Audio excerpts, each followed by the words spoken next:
Hi, I'm sitting here today with Timothy Locke from the Abrogate, Michigan Prohibition campaign, and we have a few questions and whatnot. But I don't know. Let's just get right to that part and talk about the if you wanted to participate in the campaign, which is a very important thing at this stage to do to get this information out there in case someone's not trying to watch this whole video or whatever.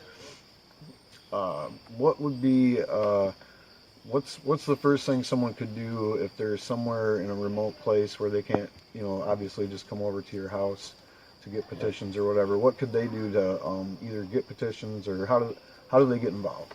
Well, there's a couple ways. We got a couple Facebook pages. A lot of people are on Facebook. A lot of people aren't. For those that aren't, we have a website at abrogate.org, and they can go there and they can say, I want to volunteer or donate or read the initiative or go to our support forum. It says our forum in the upper right-hand page. Join the forum. It's free, and then post up in there and say they want to help if possible. Send us an email too. But one of the easiest ways is we expand this out and we get more people in areas on the support forum. We've got a place called County List, and if you're in Flint, Genesee, Aranac, Ipshaming, you can turn around and go to the forum and go to the county list and be able to find out where, what's going on in your county. It's light right now, but as we get more people, we're putting them in there. And I did go there. It's real simple to figure out how to navigate that. So just in case you are tried interested. to make it as easy to navigate, because I've been doing computers for 20 years now online and stuff. Some people are just starting and they get confused easily, so we want to make it simple and easy to navigate for sure. Also, you do have some kind of instructional videos on YouTube as well. Correct. So if you go to YouTube, you can find Abrogate on YouTube, Right. Abrogate, Yep. Michigan. Correct. And there you'll find videos about how to do certain things. Like you tell people how they can actually print the petitions at home themselves. Correct. Yes, for those, a lot of people, as we get distributing or in lots of other states with many campaigns, one of the problems is getting access to petitioners in remote areas. Mm-hmm. In the UP, there's a whole lot of woods and really small pockets, and it takes a lot for somebody to go somewhere. My concept is if we can allow them to download the petition, print it out at home or at the local place, this allows them the privacy if they don't want to be public to do that, or at least to get the petition and help out in their particular area, even if they don't know where to get it. And how they get it back to us is really easy. They just send it to the address at the bottom of the petition. Awesome. And other than that, let me see. There's something else about the. We'll get to that. All right. So this is the second year that this has been a campaign. We have just a couple questions about the previous campaign in 2016. Some people have asked, what was the numbers? How many signatures did you get? It's hard to say for sure, obviously. We didn't get a lot of people to send them back. We know we had a lot of support, but we can only count the petitions that were actually sent back or picked up. Mm-hmm. I personally had about 10,000 signatures in my possession. I know a couple of people who had maybe 5,000 or 6,000, but just decided to keep them so they can reaction them on this year or the next year. I would have to guess legitimately, if I threw a number at maybe 12,000, 15,000, very low number, surprising, not surprisingly enough. It was a kind of Hail Mary last year. We got our approval on December 30th, and by January 13th, we were on the ground trying to get it going. Started in the middle of winter, so yeah, we didn't get a lot of huge support that we can count on and verify, other than like about 15,000. But okay. I know there's a bunch of people out there that just didn't send in petitions. Yeah, that could be. And what did you learn from that campaign that you'll take into this campaign? The biggest thing I learned through that, and all of us who are pushing on here, is one of the things about the campaign itself is as I'm calling it, chain of command of the petition. Mm-hmm. One of the things we did last year, kind of Hail Married it, is we put a petition in the MMR report and just let it go out. Mm-hmm. We put that 17,000 petitions that went out each month for about 5 months, 4 or 5 months. So we put out about 60,000 petitions. But in that access, you put it in a magazine and you're trusting for the person to grab it, fill it out, and then send it back to you. So you don't know who they are. You have no way of contacting them. You've got no way to, do you have any questions, anything like that. So as I call it, chain of command. We're trying to keep aware and be very diligent about who is helping and contact information. So quite literally, we can call them in 2 weeks and badger them to get petitions back. Right. Okay. So now for the 2017 campaign, what do you feel like the chances are now to get the signatures needed, which are probably, and I've seen where you have said you probably want to shoot for more like 500,000 or more. Right. The reason I'm deciding on the 500,000, however you want to slice it. If we get 65% collection rate and we pull in 500,000 signatures, that should validate 322,000. Mm-hmm. We need 315,000. That gives us 6,000 buffer. So that 500,000 number is based on collection values and verification rates and quality of signatures.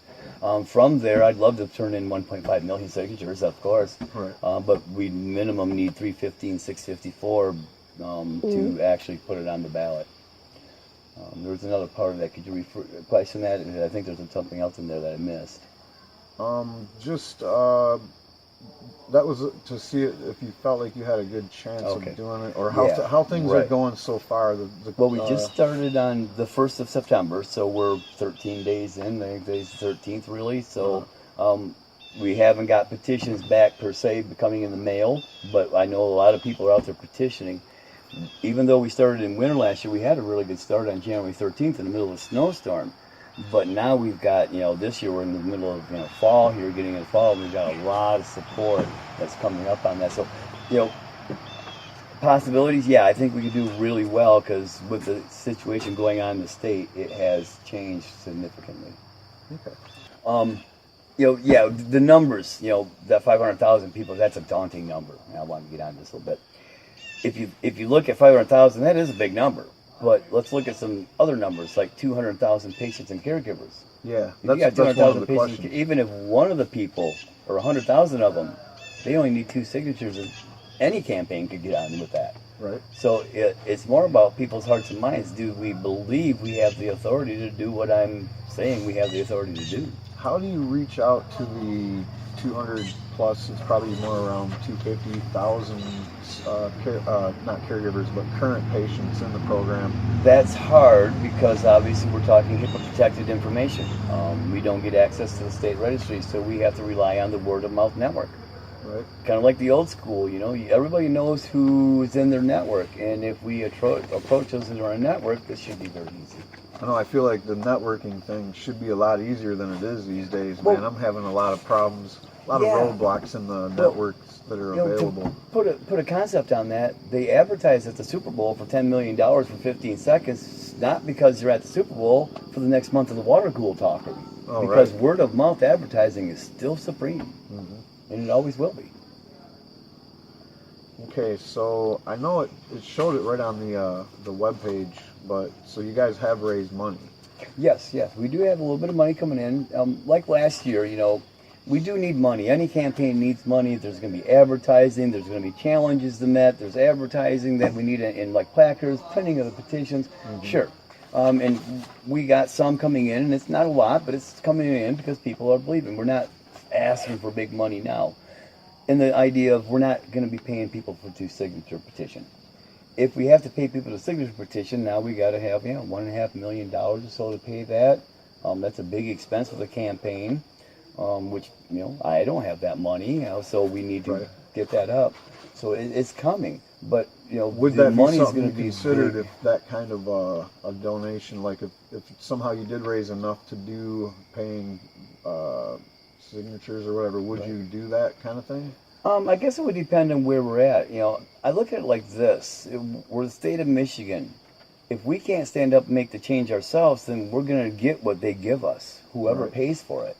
So, right now there's a lot of money being thrown out on a lot of campaigns, but the people of Michigan or the people of other states are not really being represented because they're not the ones paying it. And let's make it, face the fact. He who has the gold makes the rules in that respect. But, in the setup, we do need money, but I don't think, right now we don't need a lot. We need enough to keep going down the road. Where we're really going to need the money is once we know we're going to be on the ballot. Yeah, we should be able to do this with our people and save the money for the actual advertising, the actual challenges, and the actual big stuff. So, right, if you did get enough signatures to be on the ballot, then you're looking at possibly like a education campaign of some sort. Well, sure, to sure. let Just people like know anything why else. they should vote for it in November or whatever. Yeah, like they did in 2008. When they started, got the petitions in 2008, I didn't know about the campaign until it already secured the ballot, and that's when I heard about it in the advertising campaign after that. I was working all over the state, and I never once seen a petition or heard anything about it, but boom, it's, what? Medical cannabis? Right. Let me take a look. So yeah, I mean, that's where the big money comes in, because TV, radio, newsprint, every Right. week that's where the money comes in. We should be able to word of mouth in like these interviews like this, and really get these people on board with what they need to know. What about events? Do you have any events planned? Yeah, what we're doing on our events is kind of like grassroots. If we're going to do a Abrogate focused fundraiser, we need some funds to cover the cost and make that stuff. But what we're counting on people to do, or hoping people will at least do, is step up and say, hey, I'm in Detroit, in this area, and I'll go rent my thing because we need to hear about this. We need people to step up and take that kind of initiative themselves. It's an initiative petition, and the reason we need to take that is that initiative is what says we're performing and we're doing what we should be doing in our duty of being a citizen of the state of the country. So yeah, we got meetings. I got to go down to Detroit tomorrow. I've got meetings tomorrow afternoon set up, and then tomorrow evening I'll be at the Dab Wars presenting. That goes down. That's a pretty big event that happens all down there. Friday I'll be again down in Detroit until Sunday. On Friday I'll be at the Adam Kokesh book signing event, because of the TIT event, taxation is theft. Okay. But he's going to be there, and I'm going to go down there and talk and have a booth set up. And then Sunday I'll be talking at the Sons of Hemp meeting, which is down on Woodward in Detroit. Awesome. Next week I'll be in Traverse City. So, and other people, it's not just me, other people in the campaign are being invited to talk at other places. And are all these events on? They're all going to be. We're trying to get them all bought up. Yeah, we need some help on the website stuff. We need some help from volunteers on Facebook. Somebody to make up those event pages. Because if I do that, then I'm not being able to do these. Right. Plus, you got to actually go to the events. Exactly. Yeah, exactly. So yeah, I got to get off the computer somehow. Okay. All right. Yes. So there's a little bit of difference between the language of the petition last year, the language of the amendment, and the one that kind of catches everybody's eyes is the one about the last petition had the language of when you're talking about cannabis use by people. I'll just read the old language. It says, cannabis use by any person who is the ward of an adult enrolled in K through 12 school, a minor, shall be lawful activity requiring only parental or legal guardian authorization. And the new language basically says all prohibition on the use of cannabis in any form by any persons are hereby null and void, which is quickly interpreted as like a no age limit thing. Right. What do you got to say about that? Now, I'm totally for that, to be honest, because it seems like most of the people that are getting in the worst trouble, their lives are getting ruined the most, are people that are under 21 or 18. But why exclude that then? If originally it was put in there because I personally felt we needed something for a parent to stand up to the state and say it says, and this is why it says, and I don't I don't knock that, and I don't mind leaving it out this year, although I still think we need something for the parents to actually hold up in a cop's face or a judge's face and say, well, it says here, and we can argue this point. But the more words we give them, the more words they get to interpret. With that said, on this concept, this is where I will present, it's the Second Amendment of cannabis law. And I use that specifically. Are guns regulated? Very much so. Are they taxed? Not heavily, but yes. And who has control of the guns? The parents, at least where kids are concerned. Children can't go in a gun store and buy a gun. They can go to the black market, but we're never going to get rid of the black market. Why? There's prohibition. Prohibition makes the black market. So in that concept, the Second Amendment has no age limit. The First Amendment has no age limit. The first 9 amendments of the Constitution of the United States and the 10th one have no age limit. Not one of them say only this person at this age can do this. Right. The First Amendment's for everybody, even the crying baby. The Second Amendment's for everybody, even the child defending his sister from being raped. The Third Amendment is for everybody. To put an age limit on it creates a situation where we target those that can be punished. Which happened in Colorado. And in Washington State, lo and behold, who has regulated marijuana like alcohol and medical marijuana, they changed their law statutorily in the state amendment to legislation that says if you're a minor and you get caught with pot and you don't have a medical card, now it's a felony. Wow. Let's see, they're just wherever they can, they're overboard. amplifying it. Yep. Absolutely. I mean, that's a story I did before about Colorado. Is somebody at one of the Reefer Madness, like Kevin Sabat or somebody, was saying, oh, teen use is going up in Colorado and teen arrests are going up too. Right. And the thing about that is it's kind of true in areas where the dispensaries were located by ordinance only. They could only be over here in the Denver area. It was like an area where minorities lived. It was a high crime area before that. When they moved in, the crime went down a little bit, but all of a sudden the cops just started arresting kids more with weed, and the numbers went through the roofs. To deal with. And they can't arrest somebody that's 18 and or 21 and over, I should say. But with this issue with the kids, this is where I'll come up with this. I got a 3-part question, and everybody knows question 1. That's the only one we're allowed to talk about. It's the only one even the proponents of regulated and heavily regulated tax marijuana, as I call it, talk about. Should minors be able to use recreational marijuana? I personally don't have a problem with it. I mean, I don't But want to go on talking record as general, like somebody that's going to be highly illegal to say. We're talking about general public. 85% or so will say no. Right. And I don't disagree with their opinion on that. I mean, that's basically what that's their opinion, the right to have. Where the question comes from. And that's where the question stops. But that's not the last question. The second question we need to move to after that one is asked and answered as no, they shouldn't, whatever that answer is should we arrest them when they do? Exactly. And get found by a cop. And I mean, penalty being graduated the way it is now almost Washington's doing felonies. That it's wrong, right? Yeah. Washington's doing felonies now. So, I mean, about probably 85% of the people will say, well, no, we really shouldn't arrest them. So this brings in what I call question number 3, the punchline. Then who should have authority? The parents or the state? Or the government? Not really the state, the people are the state, but the government. And almost everybody says parents. Yeah. So if they should trust to enact the punishment, especially. Right. We shouldn't allow kids to use recreational marijuana, and they shouldn't be arrested when they do. Then the parents have to be the ones in charge. So when Johnny finds, or Johnny Law finds little Timmy smoking a joint, he takes me home to my parents, and my parents can say, "We're not fond of it. We'll take care of it."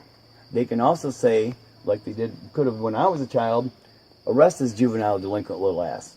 They could also say, last week he was beating his head against the wall because he's got severe autism, and today he's out there playing with kids. Go away. Right. So this is to sum it up in this session, less is more. I think that's a good point on that, for sure.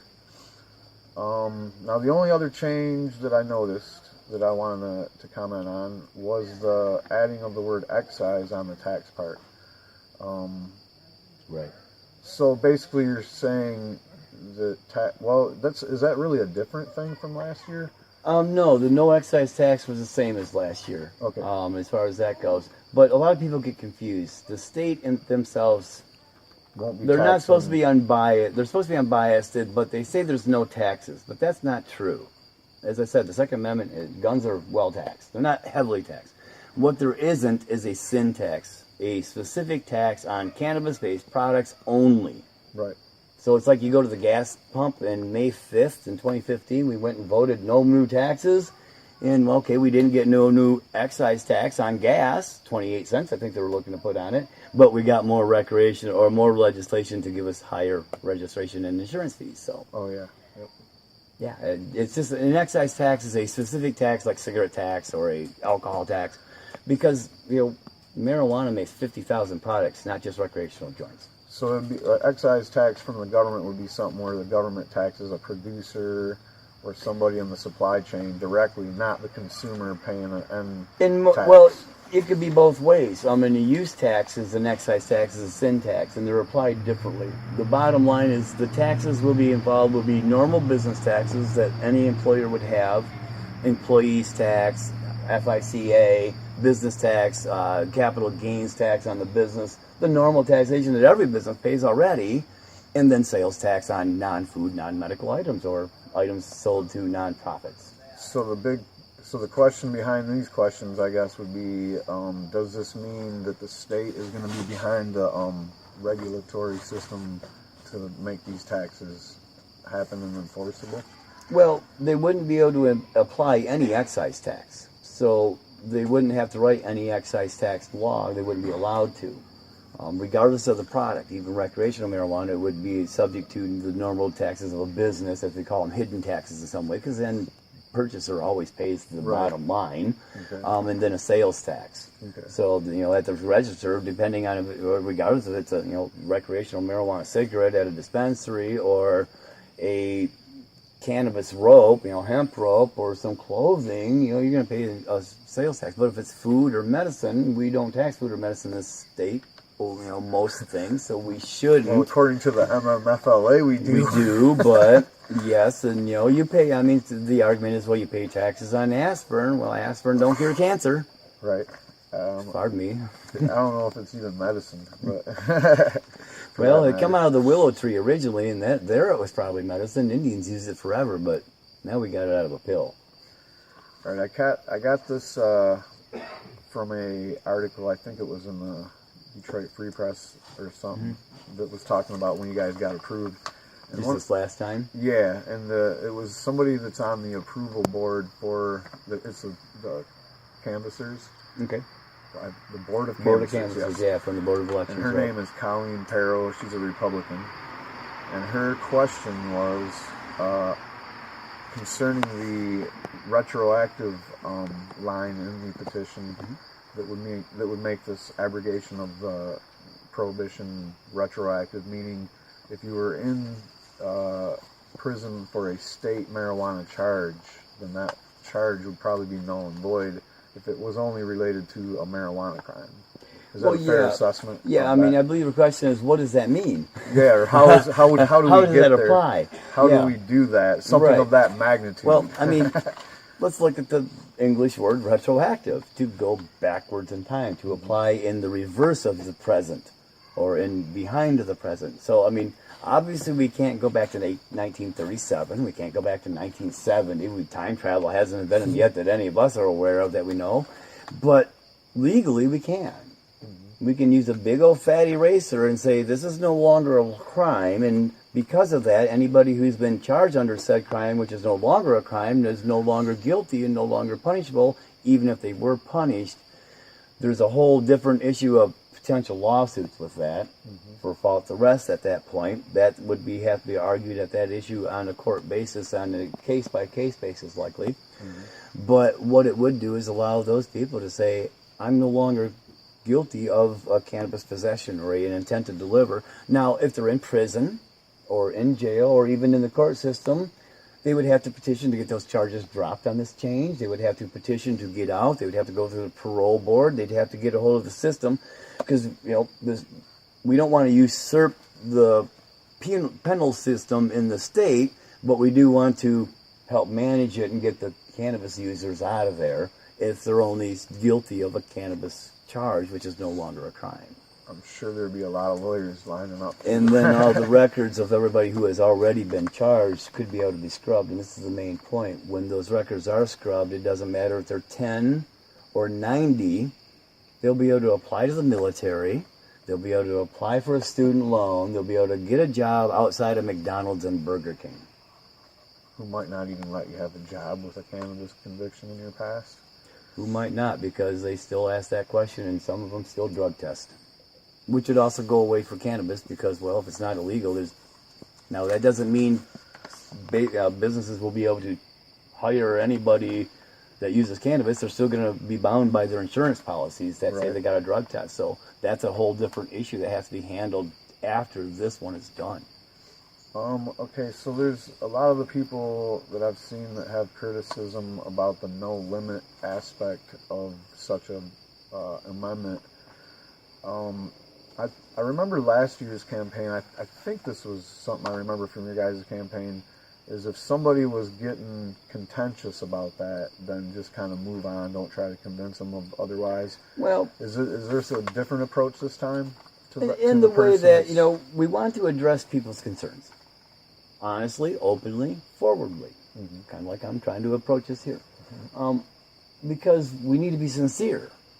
Because being insincere certainly doesn't help the situation that any of us are in or the things that we're trying to do, especially legally, especially with people who are not in the community. So we do need to rise above the kind of rhetoric. It's hard for people to do that because we've got 80 years and 40 years of prohibition and 40 years of drug war, which is, I know people suffering from PTSD because they were raided and arrested for, a couple of joints, a couple of plants, whatever the case, people that had guns in their faces because of a plant. That ain't going to kill anybody. But, how do we approach it? Yeah, we kind of need to rise above that stuff, obviously, and it's kind of hard. This is politics. It was politicized by the government in 1937, so those of us on this side of the fence got to realize politics is part of the issue because we got to deal with government. And we got to be able to do that openly, but not aggressively. So, when you're in a big crowd, it's a sales thing. If you ever dealt with sales, if you spend 20 minutes on one customer, 14 walk by that you could have sold. Uh-huh. So that is still a good thing if canvassers are out there. It's kind of like an advisory thing, like, hey, my advice is you're going to have to spend a lot of time on somebody. I mean, because a lot of times these people are going to want to talk to you. Yeah. And even though they don't want to sign or that they're going to contend that point specifically. Right. If they want to talk and you're not busy, talk to them. Let's not be rude because that person who's very against, we could answer that one question where they go, oh my God, I never thought about that. You're absolutely right. That's how people change their minds. So yeah, we got to approach that. Now this question I think I got this question from somebody from a different campaign in a different state. They wanted to know if you had any organizations, cannabis legalization or otherwise, local or national, that are behind the campaign currently. We got pretty much, as far as I can tell, most of the main hemp organizations in the state of Michigan behind us. We got support from other petition campaigns who are doing similar pushes in Florida, Arizona, North Dakota, even out in California. I've talked to people who are good friends with Jack Hare, very supportive of what we're trying to do, because this is kind of what Jack was saying, not a damn penny. Now, I hold a little different position on that because why taxation is theft, as Adam says, prohibition is murder, and I will take the prohibition issue a little bit more seriously than the taxation issue on that basis alone, but that's me personally. But with that being said, we do have a lot of support. I mean, I could go get a list and start naming off some of them. Sons of Hemp is supporting what we're doing down in Detroit. Nice. Joe Brown and Joe Brown's church is a hemp, the only legal hemp guys in the state of Michigan right now are behind what we're trying to do because we're going to allow them to do it. For me, it's not about recreational marijuana. It's the 400,999 other products that we are going to miss out on. Okay. Was there anything else that you wanted to add about this year's campaign that I didn't cover? Boy, probably way more than we have time for. Right. Okay. Is there anything that I feel like I didn't really like I've watched a couple of your videos on YouTube, and there's no way I can cover like all the stuff you talked about on one, especially I think it was the first one. You had a lot of stuff on that one. Yeah, about an hour long. There's a couple of them that not to knock the other position or other petition campaign and thing, but I did a kind of counterpoint issue between us, what Abrogate offers compared to our MLA. And it's hard to point out the shortcomings of legislation and not be accused of attacking the other groups. We're talking about government legislation here. The MMFLA. Well, any of them. MMFLA, MMMA, RMLA, any of them, Abrogate, any of these things, when we talk about the language, we got to be able to take our personal emotions, as hard as this is for people, and set them here. Mm-hmm. Because the state has very well capitalized on that problem, or that solution of the problem, and that's why they beat us over, because they're unified in marijuana is bad and you're just a dirty druggie. Mm-hmm. We need to be unified. Even if we can't stand each other, the government's a bigger threat than any one of us are to each other. I can be pretty boisterous. I'm a very vocal person. I'm used to be a musician, so being in front of people isn't a problem for me. And I've been kind of pissed off over this issue for a long time, so I'm kind of aggressive with it, and that turns a lot of people off. I don't do it to turn people off. But if we can't address this issue honestly, openly, and seriously without getting upset about the answer to the question, then we're going to just get what the government gives us. Speaking of the other campaigns, I do have those questions from concerns or whatever from the other campaign. The other campaign is the Coalition to Regulate Marijuana Like Alcohol / My Legalize. I kind of feel like it's more of a coalition to regulate marijuana like alcohol. Sure. They have a slightly more corporate edge to it, a slightly more... Right. And when you look at their plan side by side with the legislative law that was written and passed into law last year, the Facilities Licensing Act, there's a lot of similarities. No one can deny it. And basically, I'm going through that right now. I'm looking at their language, and I'm point by point. That's one of my because now that we've seen what they can do, we've seen what this board that they've set up did, and what they wanted to do. If they had their way, then right now you'd see a bunch of raids going on. At least by Friday, that's the 15th. Yep. Well, they originally said the 7th or 6th, I think. So yeah, it could be happening right now. So what you want to do is you want to look at their language, and you want to, like you said, put your emotions aside and take an honest look at how the state can use that to do similar things. Like basically the way they set this board up was the corrupt people that want to basically get their people involved in the new landscape, basically pushed a few buttons and got the people they wanted on the board. Right. And who knows, if nothing else, if there's anything else, there's the scare tactics and stuff.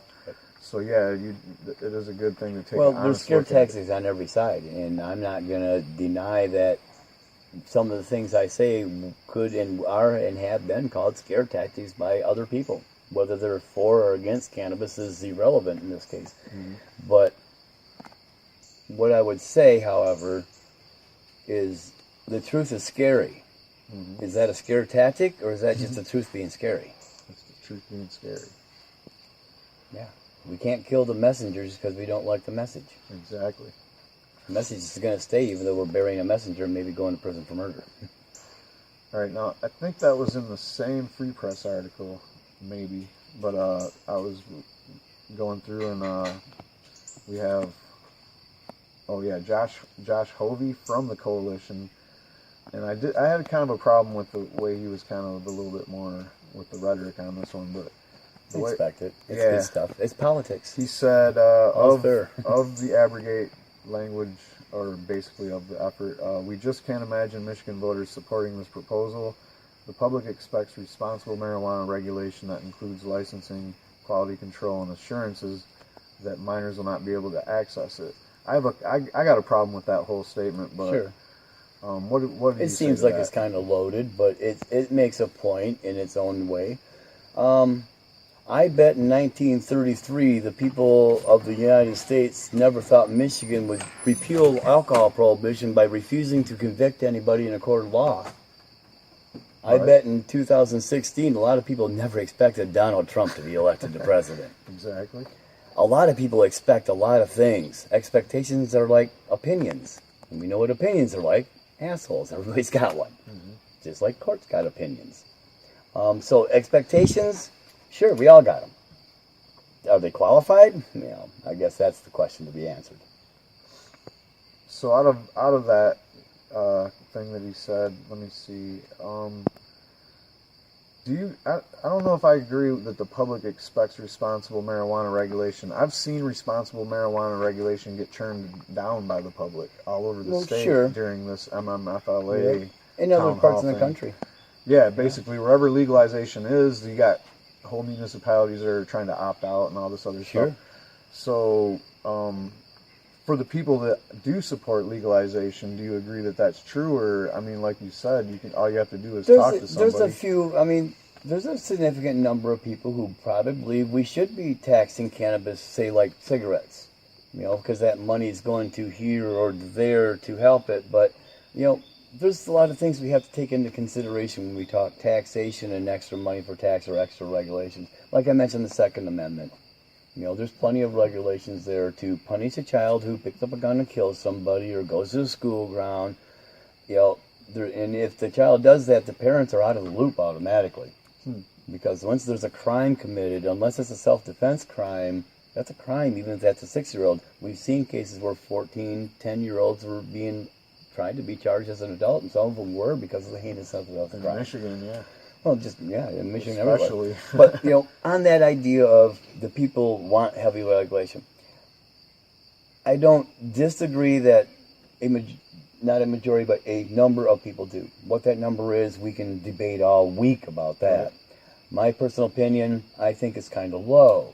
Most people probably don't have much of an opinion. They just don't want kids to be able to go get a joint and smoke it on the school ground, and I get that. Mm-hmm. But with that said, they're not getting, everybody's getting guns and going to the school ground. A lot of people got guns. It does happen, unfortunately. But these are parts of humanity that we are dealing with on many levels.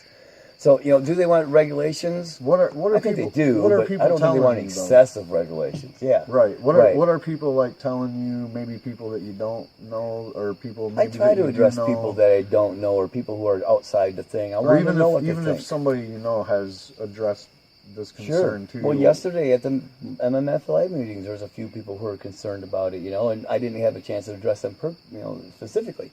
But in the general questions of what they were doing, what the deal is, how do we protect the kids? Well, I got to go back to the 3 questions. If we shouldn't let them use it, but we shouldn't arrest them, then we got to go back to the parents. So no matter what the situation is, unless there's a criminal intent where there's an actual victim, a murder, a rape, something along that lines, the parents got to take care of those younger children. Now, when I go talk children, I cut that age off at 17, 18 personally, but I cut it off at 18 legally. Because at 18 years old, you can go pick up a gun, go to the military and be shipped off, go to war, and come back home at 18 and a half, missing a leg, missing an arm, full of PTSD, and be arrested for smoking a joint. That's fucking ridiculous. Excuse my French, I don't know German. We don't either. So, this is, we don't edit that out. How do we go forward with that kind of thinking? You can't. It's broken thinking from the get-go. Okay, finally on all this, this is from me, basically. Like, if you've read the Coalition's language, I'm sure. A couple times. What is a major disagreement or your top disagreements about it? Oh, my most biggest disagreement, besides the language, not that it's bad language, but it's set for business structure, government, not the people, and protections, and sure, it allows some people to use recreational pot, but again, that pigeonholes everything in recreational pot. My biggest problem is it's a statutory piece of legislation, just like the MMA Act, which means Lansing's going to be able to cut it up, just like the MMA Act, with 60 to 75%. And what's going to happen when the cop knocks on your door or my door and says, well, are those plants recreational or are they medical marijuana? Because we already know the police are well confused over medical marijuana because the rest have went up 17%, not down. Mm-hmm. So we're already confused over that. What's going to happen when we add another piece of legislation that has similar numbers but different parameters? They're both legislation, so one cannot affect the other. That's legislative law. Are we going to be getting tickets because it's recreational marijuana, or are we going to be getting arrested because it's medical marijuana and we're over a number or a plant because we got 14 ounces, which is allowable on theirs, but you only got one patient, so you're over, or are those police just going to let the judge figure it out. I'm afraid that's what's going to happen. That's what's going on right now. Exactly. And what's going to happen when we give them another piece of legislation? It's not that I'm knocking the people or their effort. We got a First Amendment right. We all do, to try to push what we believe in. But I feel being pushed off the cliff isn't something I believe in. Sorry. I got to be honest. I feel it's a dangerous piece because it's going to create, in my opinion, far more arrests than we have now. Not to mention, if we're taking possession and turning it into impaired driving, if we're taking manufacturing and turning it into operations without a license, if we're taking delivery and turning it into tax evasion, those are still arrests. They're just a different category. Right. It's not any prohibition. It's recategorizing and legalizing prohibition, if you want my opinion on it. Opinions are like assholes, so take it as you will. That's basically it. I think the only solution to all those things you just said is to abrogate the prohibition. Quite simply. It's this constitutional amendment, and this is where a lot of people get confused. They say, can we do that? Well, hell yes, we cannabis. Yes, we can do that. You're damn right. Because the people that became before There's us... already 27 of them on there. Right. Well, the people that came before us in 1954, bless their hearts, were fortunate enough and bright enough to look forward down the road and say, there's going to be coming a time, potentially in our future, of this state that we're not going to like what's happening in the government of Lansing. And if we can't change the Constitution, the people are going to be the victim. So we need to make sure we can change the Constitution because we don't need to give a fuck what Lansing wants. And that's the whole point. So with that being said, volunteer, support, donate. It's up to us because we either do it or we get done. And we're getting done, all right. And that's, what's the website URL one more time? www.abrogate.org. And Facebook, you can just search Abrogate, Michigan. And YouTube for the... Abrogate, Michigan for YouTube. And that's ABROGATE. Abrogate. And for a lot of people who are wondering what that means, because a lot of people, what's that mean? They never heard the word. It's a law. It's a word used in law through court, so it's well codified in the legal language. It's in constitutions. But it simply means to repeal by authority. And we the people are the authority of the state of Michigan. Division 1, Section 1, the people are all political powers inherent in the people. Government is created for their equal benefit, protection, and security. Now, benefit, protection, and security does not mean their mom and dad. That means they make sure that murderers go to jail, rapists go to jail, and corrupt politicians should be going to jail, but that's the part they're kind of lacking on. Yeah, Michigan's bad with that. Yeah, so it's like the most revolutionary stuff is usually the simplest. It is. And it is the most powerful stuff lies with the people. Yeah, so that's why the Constitution and the Bill of Rights is as powerful as it is, and it's still standing after 240 years. Kind of. We got to stand up and help protect it because they can't protect us. We need to protect it. Right. So yeah. Awesome. That's Thank all we you. have. I appreciate it, Brandon. I appreciate it. And I appreciate you folks.